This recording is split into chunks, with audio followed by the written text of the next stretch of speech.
वैसे तो मेरी कल प्रेस कॉन्फ्रेंस थी चंडीगढ़ में। सारी बातें मैं कल प्रेस के साथियों से करके आया था कि आज प्रदेश में किस किस्म के हालात हैं। आज कांग्रेस बीजेपी कैसे आपस में मिलकर के प्रदेश के लोगों का शोषण करवा रही है, कैसे किसान के सामने आज नई नई समस्याएं खड़ी हो रही है। जहां कांग्रेस को विपक्ष की भूमिका निभानी चाहिए थी, वहां विपक्ष की भूमिका निभाने की बजाय आज कांग्रेस भाजपा की कठपुतली बनकर के रह गई। आज तो आपको यहां इसलिए निमंत्रण दिया था मैंने कि आज 500 से ज्यादा युवा जो है अलग अलग डिस्ट्रिक्टों से आज इंडियन नेशनल लोकदल पार्टी में अपनी आस्था व्यक्त करने के लिए आए हैं। और विशेष रूप से वो युवा आज बड़ी संख्या में आए हैं जिनको बरगला लिया गया था, जिन्हें बड़े बड़े सबज बाग दिखाए गए थे, जिन युवाओं को अब अपमानित होना पड़ रहा है। अब उन्होंने नए सिरे से फिर ये फैसला लिया है कि हम चौधरी देवीलाल की नीतियों में ही अपना विश्वास व्यक्त करेंगे और इंडियन नेशनल लोकदल पार्टी में चौधरी ओम प्रकाश चौटाला जी के नेतृत्व में फिर से प्रदेश के अंदर एक मजबूत संगठन खड़ा हो। और आज जिस किस्म के प्रदेश के हालात हैं, उन हालात के अंदर लोगों को जो सरकार आज किसान का शोषण कर रही है, कर्मचारी और व्यापारी को दबाने का प्रयास कर रही है, उससे उनको फिर से उभारा जाए, उनकी लड़ाई को लड़ा जाए। इसलिए उन युवाओं ने सबने आज फैसला किया कि हम इंडियन नेशनल लोकदल पार्टी में आज ज्वाइन करने का काम करेंगे। आज आप मेरे से बात करने की बजाय ज्यादा बेहतर रहेगा कि आप जो आज साथी ज्वाइन करने के लिए आए हैं उनसे अलग अलग बातचीत करो, उनसे पूछो कि उन्होंने फिर से ये फैसला क्यों लिया, इसके क्या कारण है। इसलिए मैंने आज आपको आमंत्रित किया था। कल मैं कह के आया था वहां कि बहुत बड़ी संख्या के अंदर हरियाणा प्रदेश के युवा कल की तारीख में ज्वाइनिंग करेंगे और आने वाले बुधवार को चंडीगढ़ के अंदर इसी तरह अलग अलग राजनीतिक पार्टियों के लोग जो बड़े बड़े पदों के ऊपर रहे हैं, जिन्होंने उन पार्टियों को ताकत दी, जिनको सत्ता तक पहुंचाने का काम किया, आज वो उनसे दुखी होकर के आज उनके साथ जो बातचीत उन्होंने करी, जिस ढंग से उनको अपने साथ जोड़ने के लिए उन्होंने उनको समझ बात दिखाए, आज वो अपने आप को जहां अपमानित महसूस कर रहे हैं, वहीं फिर बुधवार को वो लोग इंडियन नेशनल लोकदल पार्टी में आस्था व्यक्त करेंगे। आज तो आप आए हो, आपका सबका स्वागत है। सर, एक पेट्रोल बिल फिर बढ़ गया, 20वां दिन है जी लगातार। जहां इस महामारी में सरकार को लोगों को राहत प्रदान करनी चाहिए थी, वहां लगातार रोज पेट्रोल और डीजल के दाम बढ़ाते जा रहे हैं। और कमाल की बात यह है कि पेट्रोल और डीजल के दाम लगातार पिछले 15 दिन से बढ़ रहे हैं। जो विपक्ष है इस देश में, समूचा विपक्ष जो है चुप्पी साधे बैठा है। आज ना पंजाब में कांग्रेस इसका विरोध कर रही, ना राजस्थान में कांग्रेस इसका विरोध कर रही, ना मध्य प्रदेश और आपके छत्तीसगढ़ में इसका विरोध कर रही। जहां कांग्रेस की सरकारें हैं, कम से कम वहां तो इस बात का डट करके विरोध होना चाहिए। जहां जो कहते हैं कि हम भाजपा से अलग हैं, उनको भी 100% सरकार को मजबूर करना चाहिए, विरोध करना चाहिए। लेकिन विरोध करने की बजाय आज कांग्रेस पार्टी जो है भाजपा के हाथों की कुटपत्नी बनकर के लोगों का नुकसान कर रही है। प्रदेश भर में आंदोलन करने का कार्यक्रम। हम पेट्रोल और डीजल के जो दाम बढ़े हैं मैंने एक कार्यक्रम अभी बनाया है पूरे प्रदेश का, डिस्ट्रिक्ट वाइज कार्यकर्ताओं के साथ बैठक करूंगा और वही साथ के साथ कार्यकर्ताओं की जिम्मेवारी भी लगा के आऊंगा कि आप अपने अपने डिस्ट्रिक्ट हेडक्वार्टर के ऊपर इसका विरोध करें, विरोध प्रदर्शन करें और उसके साथ एक मेमोरेंडम भी गवर्नर के नाम दें, जो केंद्र की सरकार के पास भी भेजेंगे और प्रदेश की सरकार के पास भी उसको भेजने का काम करेंगे। युवा कौन कौन सा दल छोड़ के आज ज्वाइन करेंगे सर? आज बहुत सारे युवा हैं जिनसे आप स्वयं पूछोगे तो आपको वो खुद अपनी जबान से बताएंगे कि हम किस पार्टी के लिए काम कर रहे थे, हमें किस तरह से किस किस पार्टी के लोगों ने बरगलाने का काम किया था। आज उसमें कांग्रेस के लोग भी हैं, बीजेपी के लोग भी हैं, कुछ हमारे पुराने साथी थे जिनको ये जो नई एक पार्टी बनाई गई थी, जिस पार्टी का अंत बहुत निकट है, उसमें भी उन्होंने काम किया है। वो सारे के सारे आज जहां आज वो ज्वाइन करेंगे। आप ये मान के चलो कि जब मैं इन डिस्ट्रिक्टों के कार्यक्रम में जाऊंगा वहां भी इसी तरह मेरे पास मैसेज आ रहे हैं, मेरे पास टेलीफोन आ रहे हैं, मुझे मेरे पार्टी के जो प्रेसिडेंट हैं वहां के डिस्ट्रिक्ट के, पार्टी के और दूसरे जो पदाधिकारी हैं, उनके मैसेज आ रहे हैं कि बहुत सारे बड़ी संख्या में लोग यहाँ भी ज्वाइन करना चाहते हैं। हर जिले में आप देखना, जब जिले की मीटिंग में जाऊंगा सब जगह 500, 700, 1000 की संख्या में भी लोग आकर के पार्टी को ज्वाइन करने का काम करेंगे। सर, आज कांग्रेस की मुलाकात हुई, ज्वाइन कर रहे हैं लोग? मेरी और तंवर साहब की आज मुलाकात हुई है। हमने प्रदेश में आज जो राजनीतिक हालात है उनके ऊपर आपस में चर्चा करी है। मान के चलो जब दो राजनीतिक लोग आपस में मिलेंगे तो वो 100% हालात के ऊपर चर्चा करेंगे प्रदेश के, देश के। आने वाले समय में हम मिलकर के प्रदेश की सरकार को मजबूर करेंगे और जरूरत पड़ी तो मिलकर के आंदोलन शुरू करेंगे।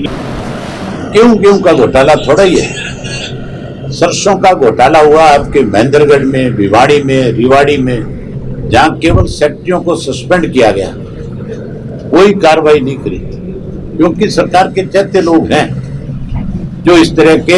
मैंने बहुत पहले आपसे ये बात बताई थी कि आज इस सरकार ने पिछले 8 महीने में लोगों को सुविधाएं देने की बजाय माफिया खड़ा कर दिया। आज शराब का माफिया है, चिट्टे का माफिया है, आज किडनैप करने वालों का माफिया है, आज बलात्कारियों को बचाने वाले लोगों का माफिया है, आज किसान की फसल लूटने वालों का माफिया है। सबको सरकार का संरक्षण मिला हुआ है और जब सरकार का संरक्षण होगा तो फिर ये मान के चलो कि आम आदमी जो है उसके सामने में आने वाले समय में कितनी बड़ी दिक्कत होगी। इनके खिलाफ हम एक बड़ी मुहिम शुरू करेंगे और हर हालत के अंदर सरकार को इस बात के लिए मजबूर करेंगे कि माफियाओं के खिलाफ कार्रवाई हो।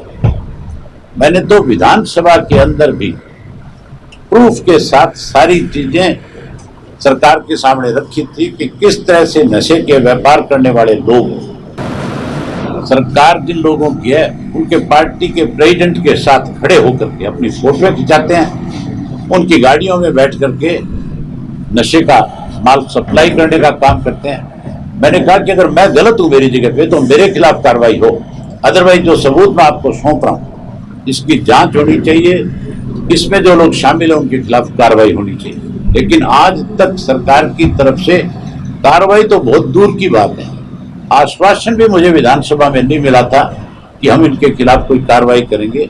इसके लिए अभी तो हम डिस्ट्रिक्टों में जाएंगे, जैसे ये लॉकडाउन खत्म हो जाएगा पूर्ण रूप से, जब ये पाबंदियां हट जाएंगी तो मैं गांव-गांव में जाऊंगा, लोगों को इस बात के लिए तैयार करूंगा कि हमें अपने भविष्य को बचाने के लिए सरकार के खिलाफ नशे को लेकर के एक बड़ा आंदोलन करना चाहिए। तक लॉकडाउन पूर्ण रूप से खत्म नहीं होगा।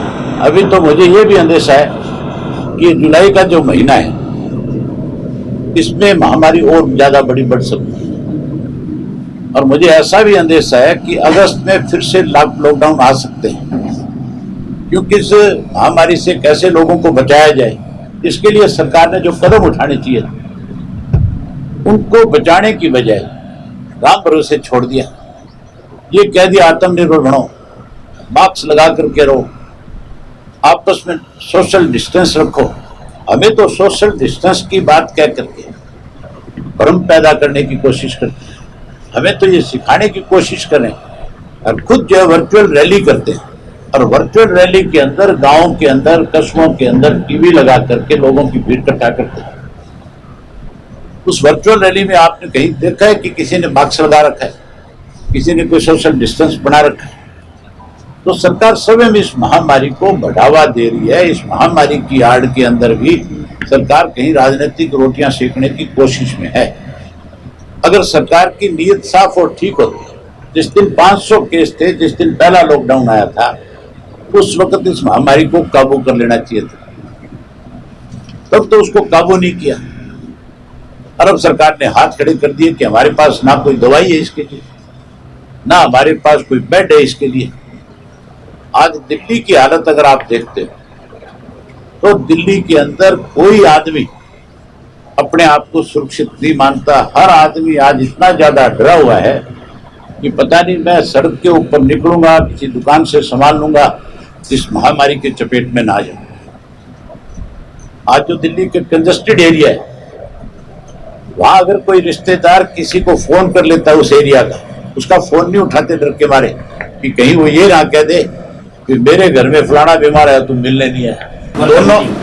दोनों मिल करके भी लड़ेंगे, दोनों की जमानत जब्त भी होगी, जमानत नहीं बचेगी। अभी तो चुनाव की तारीख तय नहीं हुई, अभी तक लोगों के बीच में कोई गया नहीं। जिस दिन लोगों के बीच में जाएंगे उस दिन देखना आप कितने बड़े विरोध का सामना होगा।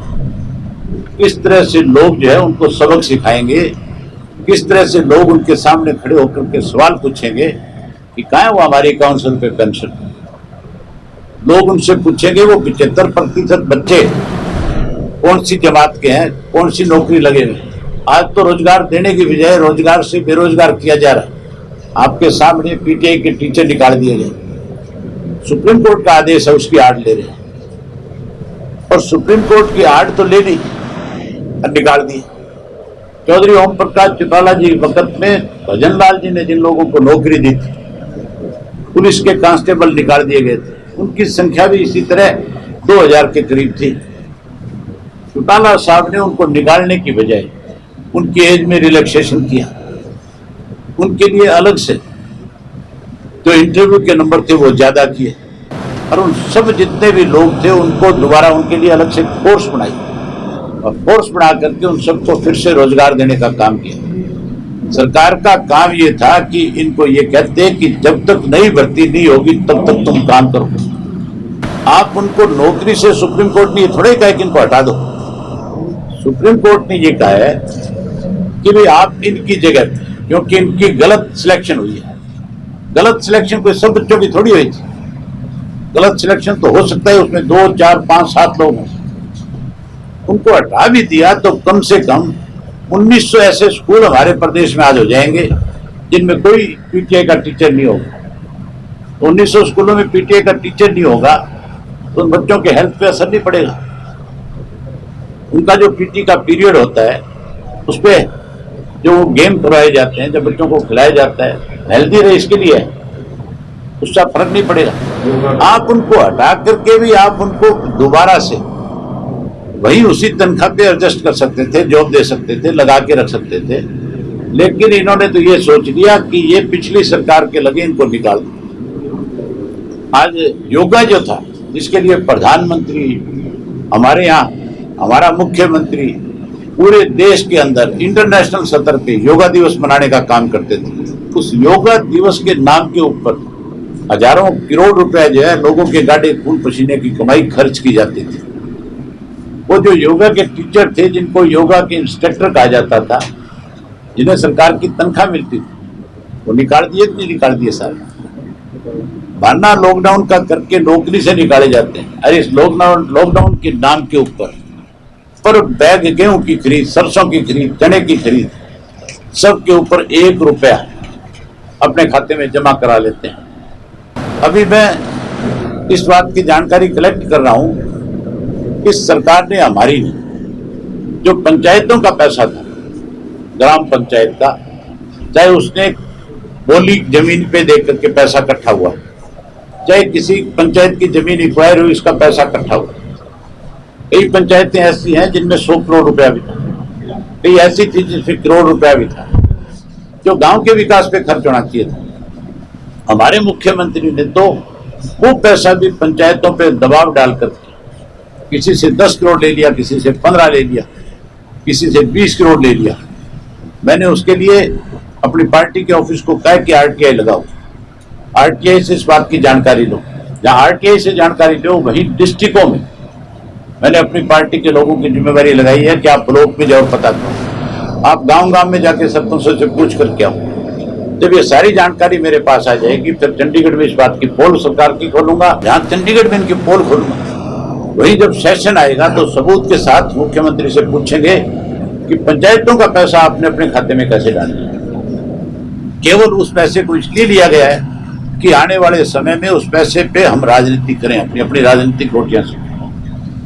हम इस तरह से पंचायतों को लूटने नहीं देंगे। अब पंचायत का चुनाव आ रहा है, वो पैसा गांव में स्कूलों में खर्च होना चाहिए था, वो गांव के अंदर स्वास्थ्य पे खर्च होना चाहिए था, वो पैसा जो है गांव के अंदर नए वाटर वर्क्स बनाने पे खर्च करना चाहिए था, गांव के अंदर पीने के पानी की व्यवस्था करने पे खर्च करना चाहिए था। उसको वहां खर्च नहीं करने दिया, सरकार ने उस पैसे को निकाल करके अपने खाते में डाल दिया। दोनों हाथों से लूटने में लगे हैं।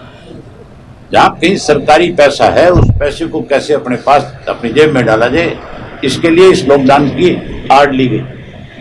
चौधरी देवीलाल ने तो गरीब का बच्चा स्कूल में पढ़ने के लिए जाए, वो भी एजुकेट हो, उसके लिए 1 रुपया उस वक्त में, उस 1 रुपए की कीमत आज 100 रुपए से ज्यादा है, इसलिए उसको दिया था कि ये बच्चा स्कूल जाए और पढ़े। और इस सरकार ने इस लॉकडाउन की आड़ में 5-5 रुपए उन स्कूल में पढ़ने वाले बच्चों से भी ले लिए। ये दुर्भाग्य नहीं है तो क्या है? इससे बड़ी लूट और क्या मचाएंगे? जब मुख्यमंत्री से हमने पूछा तो कहते हैं कि हम सबको इस महामारी में इन्वॉल्व करना चाहते हैं। इन्वॉल्व कहां करना चाहते हो? आप तो इस आड़ में लूटना चाह रहे। शराब का एक माफिया खड़ा हुआ, पकड़ा गया, एससीटी का गठन कर दिया। आज तक एक्साइज डिपार्टमेंट की तरफ से एक पेपर एससीटी के पास नहीं पहुंचाया गया आज की डेट तक। जब एससीटी का जो हेड था, जब उसने एक्सटेंशन मांगी तो बकायदा पूछा गया कि किस लिए एक्सटेंशन चाहिए, आपको इंक्वायरी करनी चाहिए। उन्होंने कहा कि मेरे पास कोई एक डॉक्यूमेंट्स ऐसा नहीं है एक्साइज डिपार्टमेंट की तरफ से जिसपे मैं आगे बढ़ सकूं, इसलिए मुझे एक्सटेंशन दी जाए। तो आप देखो कैसे दिवालिया पिटिया सरकार। इसलिए हम इस तरह का जो आज चल रहा है, इस सारे सिस्टम के खिलाफ हम अपना लोगों में जाएंगे और लोगों के जहां अपनी बात लोगों के बीच में रखेंगे, वही लोगों से पूछेंगे कि क्या तुम इस सरकार के खिलाफ कोई आंदोलन हम शुरू करें, हमारा साथ दोगे। अगर लोगों ने हाँ भरी तो 100% आंदोलन खड़ा किया।